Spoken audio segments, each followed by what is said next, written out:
Hi hello good morning welcome back to our channel Shailu vlogs. ಇವತ್ತು ಮಾರ್ನಿಂಗಿಂದನೇ ನಾನು ವ್ಲಾಗ್ನ ಸ್ಟಾರ್ಟ್ ಮಾಡ್ತಾ ಇದ್ದೀನಿ.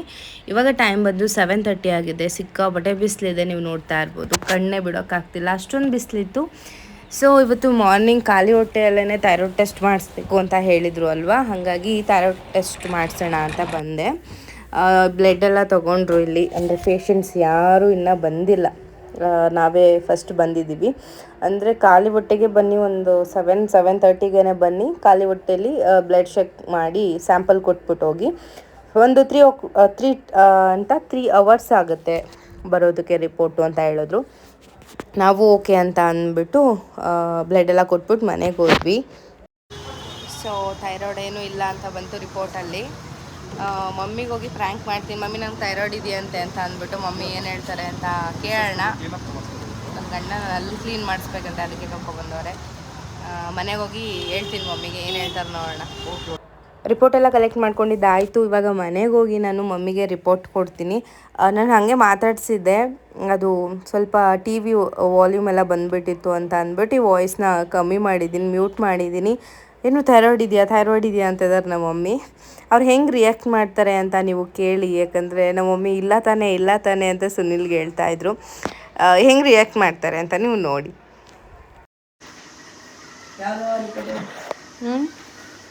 ಇದೆ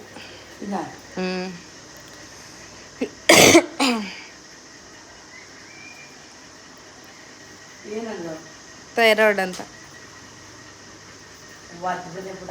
ನಿಜ. ಅದು ಹೆರಿಡಿಟಿನ ಅಂದರು. ಇಲ್ಲ, ನಮ್ಮ ಮನೇಲಿ ಯಾರಿಗೂ ಹೆರಿಡಿಟಿ ಥೈರಾಯ್ಡೇ ಇಲ್ಲ ಮ್ಯಾಮ್ ಅಂದೆ. ಥೈರಾಯ್ಡ್ ಐತಲ್ಲ ಮ್ಯಾಮ್ ನಿಮಗೆ, ಹೋಗ್ರಿ ನೀವು ಕಾಯಿರಿಡಿ. ಇಲ್ಲ ತಾನೆ, ಸುಳ್ಳು ತಾನೆ, ನನ್ನ ಮೇಲೆ ಪ್ರಾಮಿಸ್ ಮಾಡೋಣ. ನಿಮ್ಮ ಮೇಲೆಲ್ಲ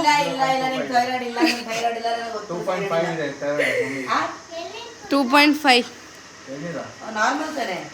5.5 ಹೈಯೆಸ್ಟ್ ರೇಂಜು. 0. ಸಮಥಿಂಗ್ ಇರ್ಬೇಕು ಥೈರಾಯ್ಡು. 5 ಸಮಥಿಂಗ್ ಇರಬೇಕು. ನಂದು 2. ಸಮಥಿಂಗ್ ಇದೆ. Mummy thyroid mummy. ಅದು ಹೊಟ್ಟೆದೆಲ್ಲ ಇದು ಮಾಡಿದ್ರಲ್ಲ, ನೀರುಗುಳ್ಳೆ ಮಗು ಅದು.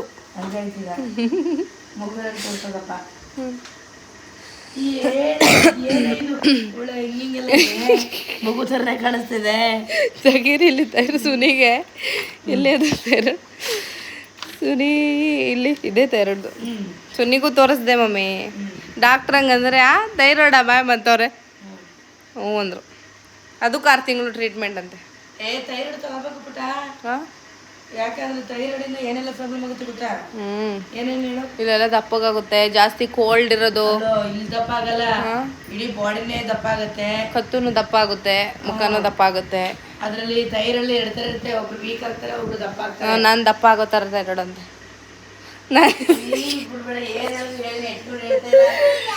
ಅಯ್ಯೋ ಏನಿಲ್ವಾ? ನನ್ನ ಗಂಡನು ಸುನಿಗೆ ಮಮ್ಮಿ, ಇಲ್ಲಿ ಸುನಿಗೆ ಮಮ್ಮಿ, ಇಲ್ಲಿ ಕೇಳಿ ಸುನಿಗೆ. ಇರಿ ಮಮ್ಮಿ ಒಂದು ನಿಮಿಷ, ಅಲ್ಲಿ ತೆಗೀರಿ ಅದು ಥೈರಾಯ್ಡ್ ರಿಪೋರ್ಟ್. ನನಗೆ ಗೊತ್ತು ಥೈರಾಯ್ಡ್ ಇಲ್ಲ, ಯಾಕಂದರೆ ಸುನಿಗೆ ಥೈರಾಯ್ಡ್ ರಿಪೋರ್ಟ್ ಅವರು ಅದು ಯಾರೋ ಅವ್ರ ಫ್ರೆಂಡ್ ಬಾಟಲ್ ಬೇಕು ಅಂತ ಕಾಲ್ ಮಾಡಿದ್ರ. ನನಗೆ ತೋರ್ಸ್ಕೊ ಬಂದ್ಬಿಟ್ಟು, ನೋಡಿ ಥೈರಾಯ್ಡ್ ರಿಪೋರ್ಟು ಅಂತಂದರೆ ಏನಿದೆ ಇದರಲ್ಲಿ ಅಂತ ಅಂದರು. ಇದೆ ನೋಡ್ಬಿಟ್ಟು ಕರೆಕ್ಟ್ ಇದೆಯಲ್ಲ, 0.35 550 ಇರ್ಬೋದು, ನಿಂಗೆ 230 ಇದೆಯಲ್ಲ ಅಂತ ಅಂದರು. ಅವರು ಒಳ್ಳೆ ಕತೆ. ಮಮ್ಮಿಗೆ ಹೇಳೋಣ ಹಂಗಾರೆ ಬನ್ನಿ, ಮಮ್ಮಿ ಪ್ರ್ಯಾಂಕ್ ಆಗ್ತಾರೆ ಅಂತ ಅಂದರೆ ನೀವು ಅವ್ರನ್ನೇ ಕೇಳ್ತಿದ್ದೀರಾ, ಇದೆಯಾ ಯಾಕೆ ಹೇಳು? ನಿನ್ನ ನೋಡಿದ್ರೆ ನನಗೆ ಗೊತ್ತಾಗುತ್ತೆ ನೀನು ಥೈರಾಯ್ಡ್ ಇಲ್ಲ ಅಂತ. ಥೈರಾಯ್ಡ್ ಇರೋ ಬಾಡಿನೇ ಬೇರೆ ಪುಟ್ಟ. ಏನಿದೆ, ದಪ್ಪಾಗಿದೆಯಾ ಸಣ್ಣಕ್ಕಿದೆಯಾ? ಇಲ್ಲ, ಡಾಕ್ಟ್ರು ನೆನ್ನೆನೇ ಹೇಳಿದ್ರು ಥೈರಾಯ್ಡ್ ಏನಿರಲ್ಲ.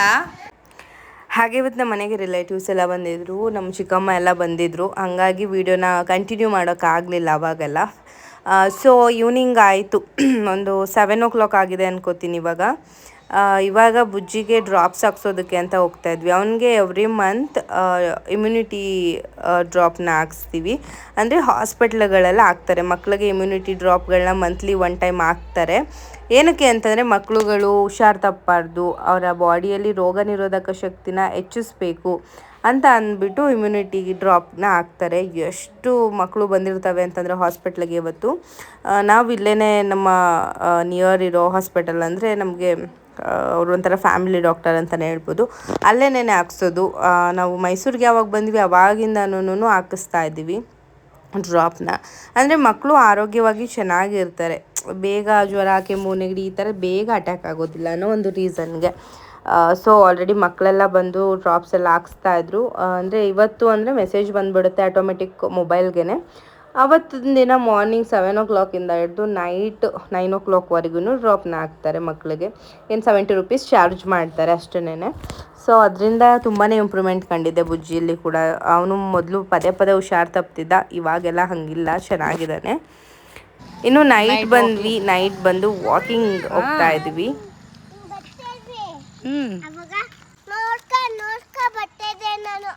ಹೌದಾ? ಸೊ ನೋಡಿ ಫ್ರೆಂಡ್ಸ್, ನನಗೆ PCOD ಇರೋದ್ರಿಂದ ಎಷ್ಟು ಜನ ವಾಕಿಂಗ್ ಮಾಡ್ತಾ ಇದ್ದಾರೆ. ನನಗೆ ಕಂಪ್ನಿ ಕೊಡ್ತಾ ಇದ್ದಾರೆ ನಮ್ಮ ಮನೇಲಿ ಎಲ್ಲ. ಕೊಡಲೇಬೇಕಲ್ಲ ಪುಟ್ಟ PCODಗೆ ಅಂತ. ನಿಜ ಅನ್ಕೋಬಿಟ್ರಾ? ಬರೀ ಸುಳ್ಳು ಸಾಮಾನು ತರಕ್ಕೆ ಹೋಗ್ತಾ ಇರೋದು. ಅದನ್ನ ತೋರಿಸ್ತೀನಿ. ಚೀಟಿ ತಗೊಂಡು ಬಂದ? ಚೀಟಿ ಮೊಬೈಲಲ್ಲಿ ಇದೆ, ಫೋಟೋ ತಗೊಂಡಿದ್ದೆ. ಈಗ ಮಾಡಪ್ಪ ಇಲ್ಲೊಂದು ಹಾಸ್ಪಿಟಲ್ ಎದುರುಗಡೆ. ಅಯ್ಯೋ ನೋಡಿದ್ರು 24x7 ಮಲ್ಟಿ ಸ್ಪೆಷಲಿಸ್ಟು. ಇನ್ನು ಕನ್ಸ್ಟ್ರಕ್ಷನ್ ಆಗಿಲ್ಲ ಮಮ್ಮಿ, ಅದು ಆಲ್ರೆಡಿ ಬೋರ್ಡ್ ರೆಡಿ. ಸೊ ಇಲ್ಲಿ ಖಾರದ ಪುಡಿ ಸಾಮಾನು ತೊಗೋಬೇಕಿತ್ತು ಸ್ವಲ್ಪ. ಅಂದರೆ ಮಟನ್ ಸಾಂಬಾರು ಪೌಡರ್ಗೆ ಸಪ್ರೇಟು, ಬೇಳೆ ಸಾಂಬಾರು ಪೌಡರ್ಗೆ ಸಪ್ರೇಟು ಖಾರದ ಪುಡಿ ಸಾಮಾನು ತೊಗೋಬೇಕಿತ್ತು. ಅದನ್ನು ಒಂದು ಲೀಸ್ಟ್ ಮಾಡ್ಕೊಂಡಿದ್ವಿ. ಇನ್ನೇನು ವಾಕ್ ಮಾಡ್ಕೊಂಡೇ ತೊಗೊಂಡು ಬರೋಣ, ತುಂಬ ದೂರನೂ ಏನಿಲ್ಲ ಅಲ್ವಾ. ಸೊ ಅದಕ್ಕೆ ಟೈಮ್ ವೇಸ್ಟ್ ಮಾಡಿಕೊಂಡು ಬೈಕ್ ತೊಗೊಂಡು ತುಂಬಿಕೊಂಡು ಏನು ಬರೋದು. ಇಲ್ಲೇ ಪಕ್ಕದಲ್ಲೇ ಇದೆ ದಿನಸಿ ಅಂಗಡಿ ಕೂಡ, ಅಲ್ಲಿಗೆ ಹೋಗಿ ತೊಗೊಂಡು ಬರೋಣ ಗ್ರಾಸರೀಸ್ನ ಅಂತ ಅಂದ್ಬಿಟ್ಟು ಇಲ್ಲಿಗೆ ಬಂದ್ವಿ. ಮಮ್ಮಿ ಎಲ್ಲ ಚೆಕ್ ಮಾಡ್ತಾಯಿದ್ರು ಮೆಣಸಿನ್ಕಾಯಿ. ನಾನೆಲ್ಲ ಆದರೆ ಹಿಂಗೆ ಚೆಕ್ ಮಾಡೋದಿಲ್ಲ, ಮೆಣಸಿನ್ಕಾಯಿ ಹೆಂಗಿದೆ, ಬ್ಯಾಡಗೆ ಮೆಣಸಿನ್ಕಾಯಿ, ಗುಂಟೂರು ಮೆಣಸಿನ್ಕಾಯಿ ಅಂತ. ಆದರೆ ಮಮ್ಮಿ ಎಲ್ಲ ಗೊತ್ತು ಅವರಿಗೆ ಅಲ್ವಾ. ಸೊ ಚೆಕ್ ಮಾಡ್ತಾ ಇರ್ತಾರೆ, ಯಾವ ಕಲರ್ ಇದೆ, ಏನು ಹಿಂಗಿದೆ, ಈ ಥರ ಎಲ್ಲ ಕ್ವಶನ್ಸ್ಗಳನ್ನ ಕೇಳ್ತಾ ಇರ್ತಾರೆ. ಯಾಕಂದರೆ ಮಾರ್ಕೆಟ್ಗಳಲ್ಲಿ ವೆರೈಟಿ ಆಫ್ ಮೆಣಸಿನ್ಕಾಯಿಗಳಿರ್ತವೆ. ಚೆನ್ನಾಗಿಲ್ಲದೆ ಇರೋದನ್ನು ನಮ್ಮಂಥವ್ರಿಗೆ ಯಾಮರ್ಸ್ಬಿಟ್ಟು ಕೊಟ್ಬಿಟ್ಟು ಹೋಗ್ತಾರೆ. ಹಾಗಾಗಿ ಅವರಿಗೆ ಎಕ್ಸ್ಪೀರಿಯನ್ಸ್ ಇರೋದ್ರಿಂದ ಚೆನ್ನಾಗಿರೋದು ಯಾವುದು, ಚೆನ್ನಾಗಿಲ್ಲದೆ ಇರೋದು ಯಾವುದು, ಸೋರ್ಸ್ ಇರೋದು ಯಾವುದು, ಈ ಥರದ್ದೆಲ್ಲನೂ ಅವರು ಚೆಕ್ ಮಾಡ್ತಾಯಿದ್ರು. ಖಾರದ ಪುಡಿನ ನಾವು ಒಂದು 5-6 ತಿಂಗಳು ಅಂದರೆ ಅದೇ ಜಾಸ್ತಿ ಅಂತ ಹೇಳ್ಬೋದು, ಅಷ್ಟಕ್ಕೆ ಬರೋ ಹಂಗೆ ಮಾಡಿಸ್ಕೊತೀವಿ. ಒಂದು 4 ಇಲ್ಲ 5 ತಿಂಗಳು ಅಂದ್ಕೊಳ್ಳಿ, ಅಷ್ಟುವರೆಗೆ ಆಗೋ ಥರ ಮಾಡಿಸ್ಕೊಳ್ತೀವಿ. ಸೊ ಹಾಗಾಗಿ ಎಷ್ಟು ಬೇಕು, ಕೊತ್ತಂಬರಿ ಆಗಿರ್ಬೋದು, ಗುಂಟೂರು ಮೆಣಸಿನ್ಕಾಯಿ, ಖಾರದ ಮೆಣಸಿನ್ಕಾಯಿ, ಬ್ಯಾಡಗೆ ಮೆಣಸಿನ್ಕಾಯಿ ಬೇಕು. ಇನ್ನು ಒಂದಷ್ಟು ಕಾಳುಗಳನ್ನ ಹಾಕ್ತಾರೆ ಮಟನ್ ಸಾಂಬಾರು ಪೌಡರ್ಗೆ, ಮತ್ತು ಜೀರಿಗೆ, ಮೆಣಸು ಎಲ್ಲ ಬೇಳೆ ಸಾಂಬಾರು ಪೌಡರ್ಗೆ ಹಾಕ್ತೀವಿ. ಹಾಗಾಗಿ ಎಲ್ಲದಕ್ಕೂ ಸಪ್ರೇಟು ನಾವು ಕಟ್ಬಿಡಿ, ಒಂದೊಂದಕ್ಕೆ ಹಾಕಿ ಅಂತ ಹೇಳ್ತಾ ಇದ್ವಿ. ಯಾಕಂದರೆ ಆಮೇಲೆ ಮಿಕ್ಸ್ ಆಗುತ್ತೆ ಅಲ್ವಾ. ಮಿಕ್ಸ್ ಆದಮೇಲೂ ಸಪ್ರೇಟ್ ಮಾಡ್ಕೋಬೋದು, ಗೊತ್ತಿರುತ್ತೆ. ಬಟ್ ಬೇಡ, ಎರಡನ್ನೂ ಸಪ್ರೇಟೇ ಹಾಕಿ ಎರಡನ್ನೂ ನೀಟಾಗಿ ಸೋರಿಸ್ಕೊಂಡು ಹುರಿದು ಆಮೇಲೆ ಒಣಗಿಸಿ ಪೌಡರ್ ಮಾಡಿಸೋದು. ಖಂಡಿತವಾಗ್ಲೂ ಆದರೆ ನಾನು ತೋರಿಸ್ತೀನಿ ಖಾರದ ಪುಡಿ ಸಾಮಾನು. ಇಲ್ಲ ಅಂತಂದರೆ ಡೆಫಿನೆಟ್ಲಿ ಮಮ್ಮಿ ತೋರಿಸ್ತಾರೆ ಅಂತ ಅಂದ್ಕೊಂಡಿದ್ದೀನಿ.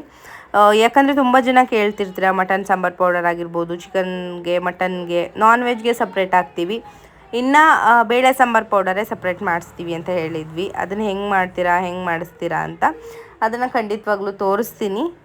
ಇವಾಗ ಪ್ಯಾಕಿಂಗ್ ಮಾಡಬೇಕು, ಅವರು ಬಿಲ್ಲೆಲ್ಲ ಹಾಕ್ತಾಯಿದ್ರು ಎಷ್ಟಾಗಿದೆ ಅಂತ ಅಂದ್ಬಿಟ್ಟು. ನಾವು ಓಕೆ ಇವಾಗ ಪೇ ಮಾಡಿಬಿಟ್ಟು ಹೋಗಬೇಕು. ಊಟ ಮಾಡಿಕೊಂಡು ಬಂದ್ವಾ, ವಾಕಿಂಗ್ ಆದಂಗೂ ಆಯಿತು, ಮನೆಗೆ ಬೇಕಾಗಿರುವಂಥ ಗ್ರಾಸರೀಸ್ನ ತೊಗೊಂಡಂಗೂ ಆಯಿತು, ಮತ್ತು ರಿಟರ್ನ್ ಇಲ್ಲಿಂದ ಮನೆಗೆ ವಾಕ್ ಮಾಡಿಕೊಂಡೇ ಹೋದಂಗಾಯಿತು ಅಲ್ವಾ.